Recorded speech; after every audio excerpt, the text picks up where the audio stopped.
This video is brought to you by State Express 555. What's up? Oh, they don't allow sponsorships from cigarette companies. Well, what else can I pick? No, I don't want to advertise BetterHelp! The first DiRT was a different beast compared to previous games. Essentially, I took a race driver, but all the events are completely about rallying and off-road racing. It was both a sales and critical success, though not without its flaws, like the multiplayer being so bare bones you can almost taste it. I never got around to play, but if it was bad enough for the Cody to just lightly announce they'll improve it for DiRT 2 a month after the first game's release, then I have a bored time with it. Also, they're making DiRT 2 right away? Codemasters then properly announced it on November 2008, now with a different approach. It's still gonna have multiple race disciplines other than rallying, but the visual theme and career progression will be completely different. It's now setting festivals around the world, full of celebrity race drivers get to befriend, and just do bro vibes sprinkled all over it. Might not sit well with purists, but then again, fuck you purists. So here's Colin. Why did I smoke there? Here's Colin McRae DiRT 2, or just DiRT 2 in the States. It was released on September 2009, with the Windows port released 2 months later. While the first DiRT was only released for PC, PS3, the 360, and I guess phones, DiRT 2 got out for more: the PSP, the Nintendo DS, and the Wii of all platforms. If this was released on the PS2, some asshat will make a video about it and call it the most lying version of DiRT 2? Of course, I'll be playing the PC version. What else would I play it on? The DS? I only ever use it to play solitaire these days. Let's talk about the last DiRT game to ever have the Colin McRae name on the title. Unless you count that 2014 mobile game, but I don't. Fucking logos, man. AMD, Intel, Ego Engine, Codemasters, and the title, finally. I'd make a CinemaSins reference where I go 44 seconds of logos, but you can just skip them no problem. Also, fuck CinemaSins. I'm disappointed that the intro video only plays after winning the title screen, but hey, at least it's replay footage this time. Welcome to DiRT 2. Could you say that again? I'm Ken Block, and this is Colin McRae, DiRT 2. Much better.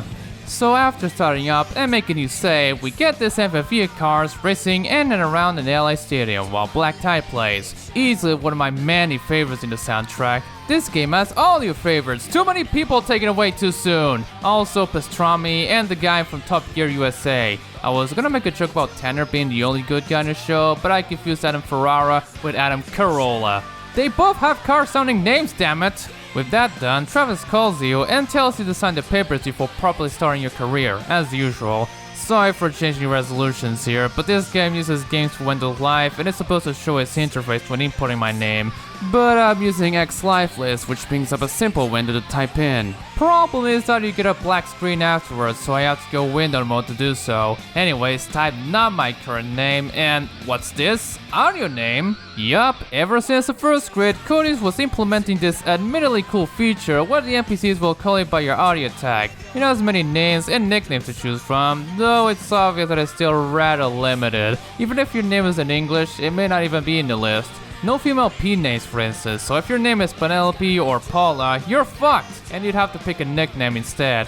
At least I can help. Fuck! There's no picking here! Don't worry, I can choose to be called by Fuzzy Nuts. Hey, Fuzzy Nuts! Ugh, screw it. I'm going as Lightning, and I'm not talking about Owen Wilson. Destiny is destiny. You only have the Subaru at the moment, so unless you're gonna race on foot, you better pick that one. Don't worry, I have other ways. And now I get to race in this No Fear Impreza, driven by Colin himself. Wasn't it gold? Whatever, let's go rallycrossing the old Battersea Power Station, which is now a mall, woo! Ooh, this is different. And not just the look of the game, but also how the car controls. Oh, I love it already. Ooh, I get the golden buy if I have a DiRT 1 save and... Raven West!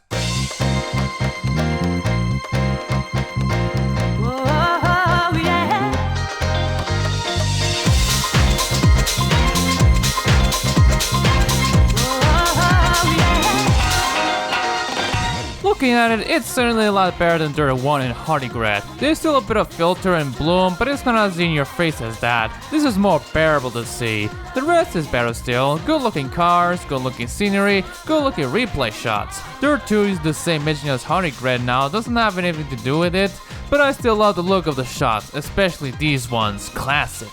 But the best part about the presentation is the menus. Holy crap, I really love this. It's a bit like Grid with the 3D text and all, but the camera moves to reveal an item when selecting something, around the festival and inside the camper. Shades of the first Tokyo Racer right here. Might just be me, but I think the coders just reused the RV interior from those MVVs in DiRT too. I mean, it has the same layout and the same laptop position as that, now displaying the pre-race menu from the last game.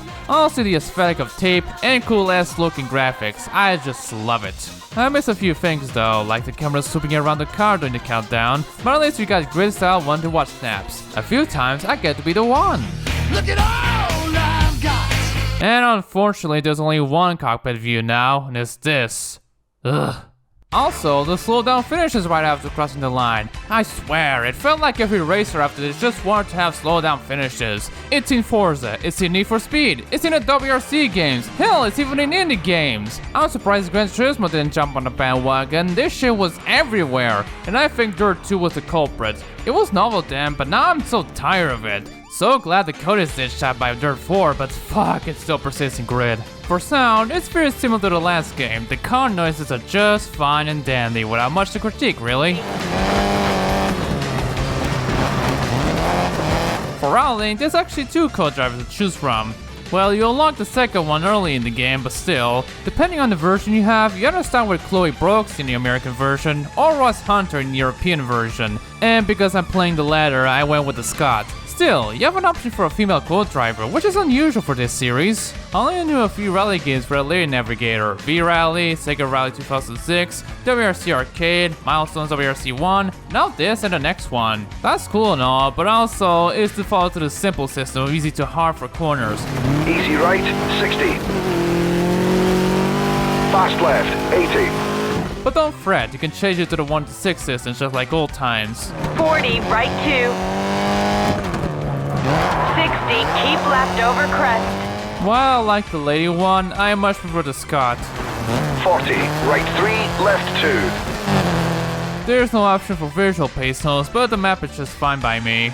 The cast has been very much expanded with more real drivers and some actors playing fictional, mostly not important ones. And there's Christian Stevenson teaching you about race types and congratulating you at times. He's also the DJ for the festivals, which makes sense since he is one in real life. He sometimes likes to give trivia if you care. Morocco is one of the few countries in Africa that is not part of the African Union. They gained their independence from France in the 1950s, and by the 1960s, it had become the hip place to be. He also commentates, but I can barely hear him. The volume is just too low to notice him. He seems like a fine chap at first though. That's not gonna last long. The real drivers did their best acting, I'll give them that. Hey, Lightning, no one could touch you on that last event. Hey, Lightning, nice driving in that last race. Hey, Lightning, welcome to Baja, California. It's cooking, and sand seems to get everywhere. Outside of rallying, because of course, the opponents tend to say whatever at times, more so when he hits someone. Thankfully, not very shoddy, though the less important ones get more upset than the others. Ah, that was stupid. Watch it. Hey, you know this isn't bumper cars. Hey, Lightning, that was a big mistake. Get out of my way. Hey, Lightning, that's what I get for trying way too hard. But much like Hardigrad, it's kinda limited. I hope you like that one guy who says don't mind me. Don't mind me. Don't mind me. Also, I'm way behind you. no, you're not way behind me, you're directly behind me. There's gonna be a lot of Hardigrad comparisons, huh? Like the last game, the music is all licensed, except this time they're from more well-known bands and artists. Finally, they got the mind to license some good shit. There's Block Party with Helicopter and Talons, Eagles of Death Metal and Queens of the Stone Age are the most misleading band names I've ever read, but they're here too. Friendly Fires, Rise Against, The Subways, The Chemists, The fucking Prodigy.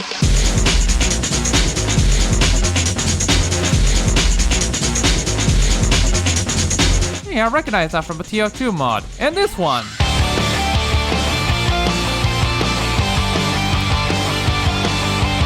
Which Pendulum Self vs. Self was in here too. There's a song called Jeremy Kyle is a marked man. Be glad his show got cancelled years ago. But seriously, the soundtrack is one of the best highlights of the game, as well as an amazing time capsule of the late 2000s. Great to listen and forget about the recession at the time for a bit.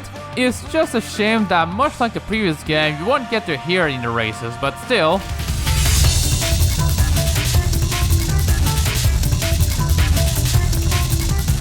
This game rocks! Oh, sorry, I shouldn't give my conclusion right away. The physics and handling have been very much overhauled from the first DiRT, and my god, so I fucking love it. It's still not as hardcore, but it almost feels realistic. It's actually more fun to drive than the last game, even in the asphalt sections, holy shit. Seriously, I can't do justice talking about how much they improved the gameplay. It's just fantastic. Helps that they used the Ego engine this time, the same engine as Hardy Grid. Then again, that F1 Mario Kart game also runs on Ego, so an engine change doesn't necessarily mean it can improve handling, it's just dev experience. For instance, Singer Valley Revo used the same engine as the original PC version of Battle for Bikini Bottom. I don't have to tell you that this game still has mechanical and terminal damage in harder difficulties. However, you don't have to worry about repairing because, well, this game ditched that. So you can sigh in relief that your car is instantly fixed by the next race.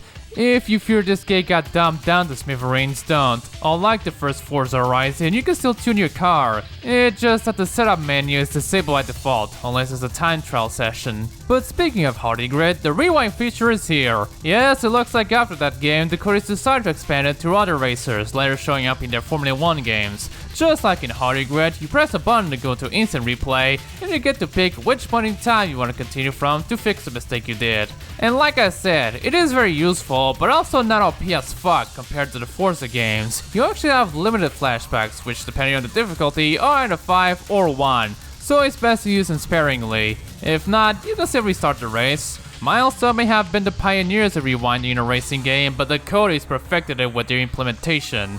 And then they took a step backwards since Grid 2, but that's a story for another day. Shame it doesn't give you a bonus for using little to no flashbacks though. The revive feature showed up in different racers, even the Daytona USA remaster has it. However, it's not as prevalent as the slow down finishes, and some actually vary a bit, where they have limited supplies, unlimited time to go back, if they function like instant replay, or just press a button and rewind further. It's certainly better than the finishes though, and of course, it also shows up in DiRT 3. Don't have me for missing it when I reach it, I know. So what about the opponents? For the entirety of the game, I went with the serious difficulty, which is the third one out of 6. And let me tell you, it's anything but. Apart from a few land rush races, team races, and the throwdowns, I went a bit too easily. Sometimes they get way behind me, and in the rally and trailblazer stuff, I could just pass them doing their business. Now, I still had trouble, mainly in a few buggier land rush races, where the jumps and the puddles were a detriment to me. It's also kind of the car choice, but it just makes getting first at shore. Took me a few restarts in those races, but aside from that, it's pretty easy on serious. Changing difficulty may not change the XP reward unless it's a throwdown, but it still does increase the cash rewards, so I wonder if the harder difficulties can... Oh dear. This game may not have a promo, but it certainly has this. A mixed bag in multi-car races, but frustrating in rally and trailblazer. I sure hope you know how to tune your car well. I win with Savage because it's a good middle ground to be honest, though at times I still tend to win too easily. I just can't win with this, but oh well.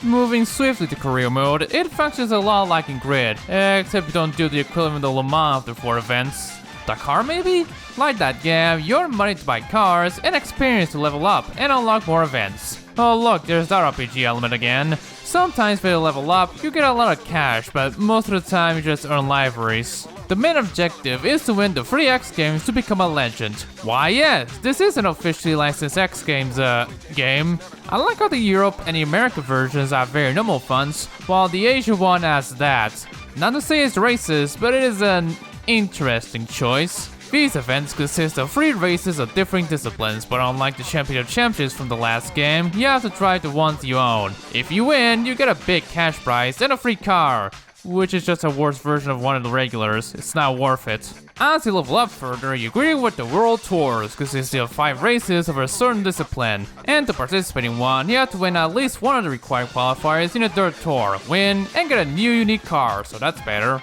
Career mode is great at best, and much like in Grid, winning doesn't reduce the prize money, so you can grind all you want. Not that there's any need to it.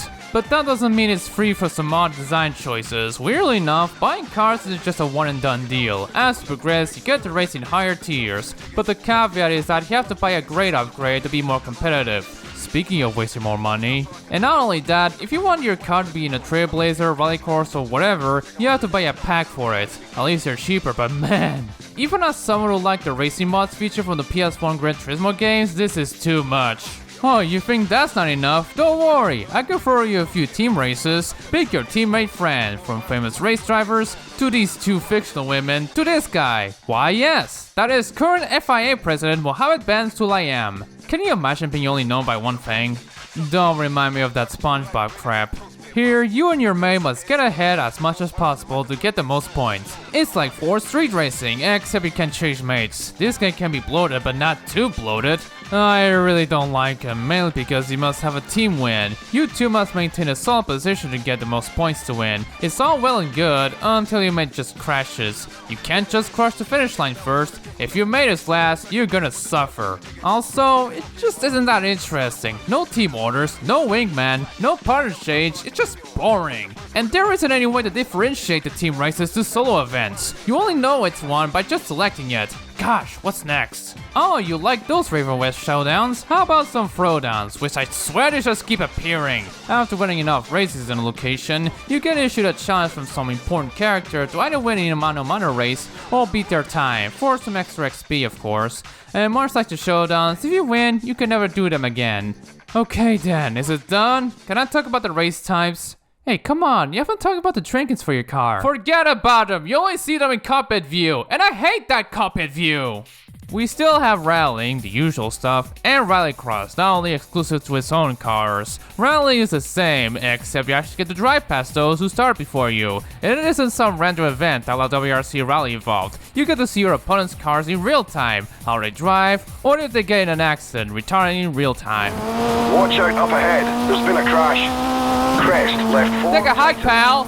I swear, more rally games need that. The only times I saw a game have this is this, the next game, and oddly enough, Gran Turismo 5. Unfortunately, rally isn't done in a time-based ranking. Instead, it's all about getting the most points than most. I'm sorry, but it's not as exciting if you ask me. But here's something to cheer up, it has an alternate mode. Gate Crasher is where you hit these blocks that add 2 seconds to the descending counter. Finish with the longest time left to win. It's challenging if you do them in harder difficulties, but I'm too much of a pussy to see a timer countdown very close to the end. Rallycross is just the same, just regular circuit races. I'm more interested in the other modes though. Domination is where you must earn points by passing sectors. Whoever beats the best time gets the most out of it, 20 in the first, and 10 per rest. It's like Sector Shootout from Pro Street, except you lose points when your opponent gets a faster sector time than you. And Last Man Standing is the elimination, but functions more like in Burnout Revenge. Whoever is last gets knocked out after a timer hits 0, and the cycle repeats till the leader is the titular one. Seriously, I fucking love this kind of elimination process. They're more exciting than lap-based ones, and I just wish more games have them. Fuck, I should have reviewed this game sooner, then I would have called Seblo Rally Evo a giant rip-off. Domination also applies to the land rush races, which are just like Rallycross, but with SUVs, trucks, and our buggies battling each other on bumpy-ass circuits. For some reason, I just find these harder than rallycrossing. It's the jumps. The place that got the worst luck is in Ensenada tracks. Basically this game Chula Vista. Rare is different. Instead of long circuits, the races are on point-to-point straight races with branching paths on the way. And no co-driver this time, so there's that. I honestly love these more than the ones in Dirt 1. They're not as much of a slog to go through, and the multiple paths help. Hill climbing unfortunately isn't here. Instead, it's replaced by Trailblazer, but they function the same. Just go to point B on a fast car without a co-driver. It just attracts are mostly about climbing a hill, sometimes flat, sometimes ups and downs. If you ask me, the rally stuff is always the best for me. Trailblazer is a close second, but that's because it's just rallying without a navigator. I just seem to do well in stage-based time trials over multi-car races. They're fine, but with the physics here, it can be challenging. Rallycross is my third best, mostly because it doesn't have the Joker laps. It's an old game, so it is to be expected. You might expect me to talk about cars next, but you see, I feel like I talked so little about the tracks in Dirt 1, so it's best I talk about them here in a bit more detail. I really want to stretch this shit out. First is the aforementioned Battersea plant, which is a nice track. I really like the layouts and the look of it all, when you drive inside the plant and out the dry docks. It's really signifying that this ain't your daddy's dirt, it's mommy's dirt now. Then we move to Ensenada, Baja California to witness the first land rush race of the game. Apart from the land rush courses, they're pretty alright. I love the stage of the dried riverbed, setting a unique challenge in the raid races with split roads and all that. I already did my piece for the circus, so let's move on. Next is Croatia. Pretty nice place. The rally courses are fine with a lot of switchbacks and obstacles on the sides. The Ray one, yes, there's only one here, is great too, apart from the final part with the ruins corner. Fuck that shit. If you take the low road, brace for that. I hope you have enough flashbacks in your supply. I just found it funny that Croatia is now officially the WRC, except it's a tarmac rally there, pretty much the inverse of Japan before they moved to the Aichi prefecture. Morocco is pretty nice, even if most of it is just hills, but the parts that aren't are fun too. The land rush circuits are great, and so are the raid stages. The trailblazer ones are good at best. These tracks are mostly fast corners and long straights with a few switchbacks on the way, so you're gonna hear me say the same shit about them. Shibuya, basically a one-discipline location like Battersea, with all the events being rallycross. Pretty sure this was reused from Hardy Grip, but it did enough to differentiate with a crossover jump and the basic vibe of driving in the city. I quite enjoyed these as much as the Hardy Grip version. I just wish it took place at night. Battersea didn't look bad at night, so it could have had a redemption. There's Malaysia with rally, raid, and land rush tracks set in the jungle. Honestly my favorite so far. I like the part with a land bridge of sorts, and just the overall look makes it play better than the tropical tracks in Sega Rally Revo. Though there were parts in the raid tracks that I thought I could cut them, but actually can't. China, now with 100% less Maoist propaganda. It's pretty standard for a rally-based location, interesting views and annoying side obstacles. The Trailblazer stages are better though. There's one where you drive beside a cliff and then you rage me. We're not done with one discipline places as we enter the land of the Mormons, which is all Trailblazer racers. Gives me Motorstorm vibes. Actually, it also gives me Expand Rally vibes with the parts between buttes. I really quite like driving on them, but it's not as visually pleasing as Shibuya or Morocco. It's the American desert, I expected more. And then you have Los Angeles. At first, I thought it was a Coliseum, as it has bits similar to it, but it's not. For one, it takes place next to a marina, and it's called Estadio del Rey.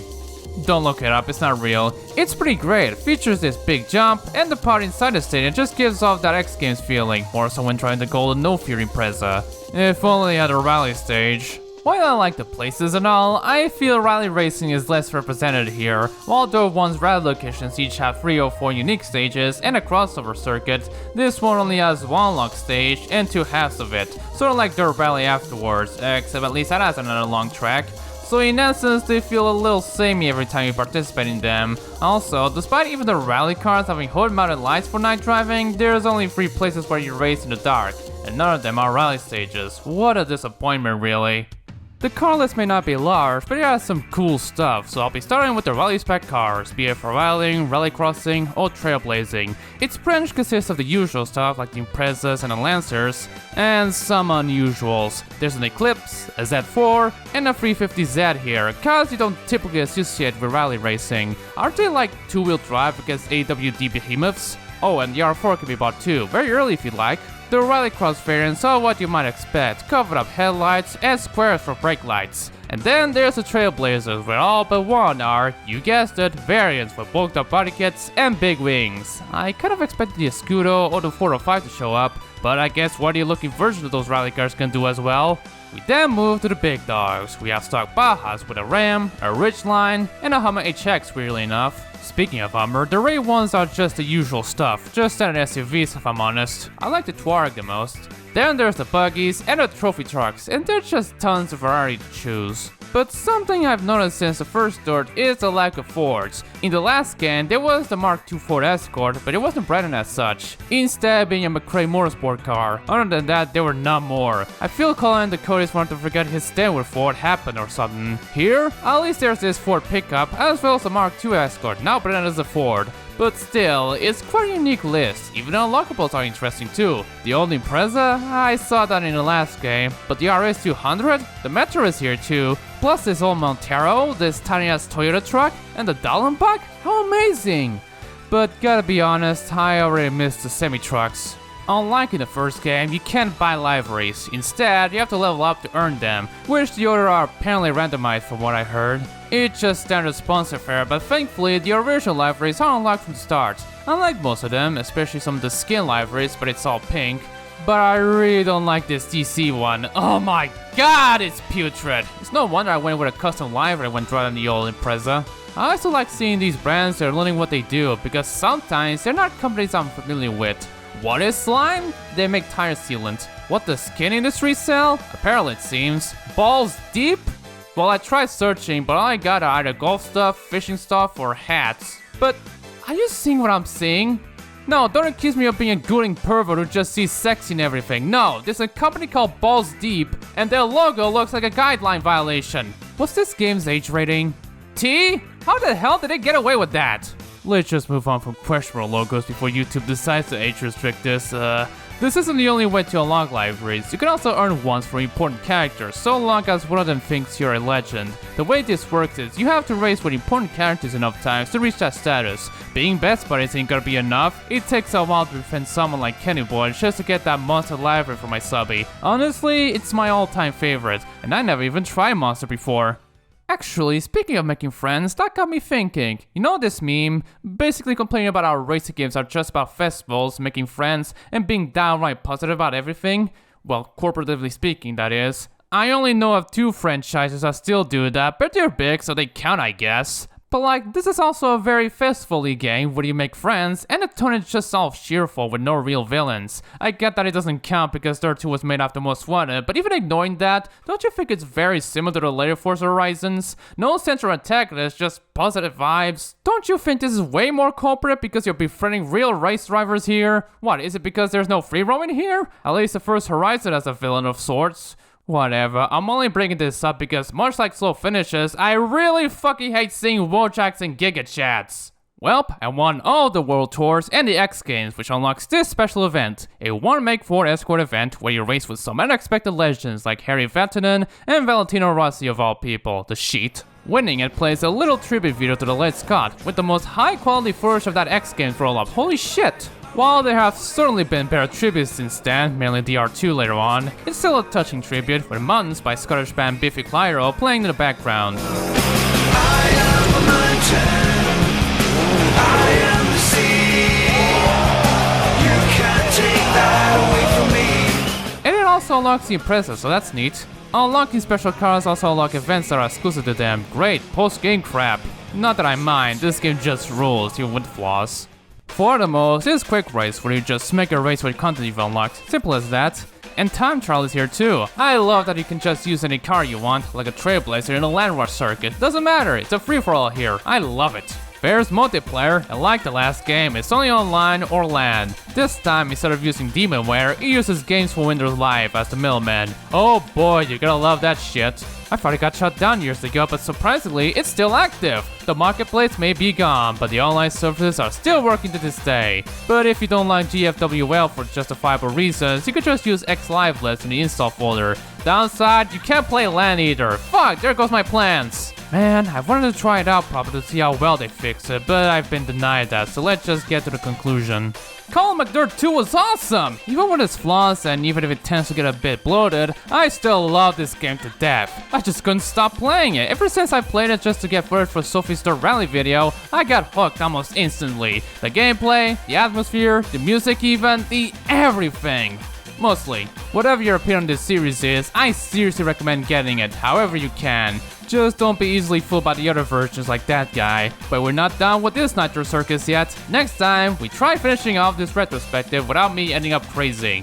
I dread talking about this, not because it's trash, but because of him. You gotta show that to the world.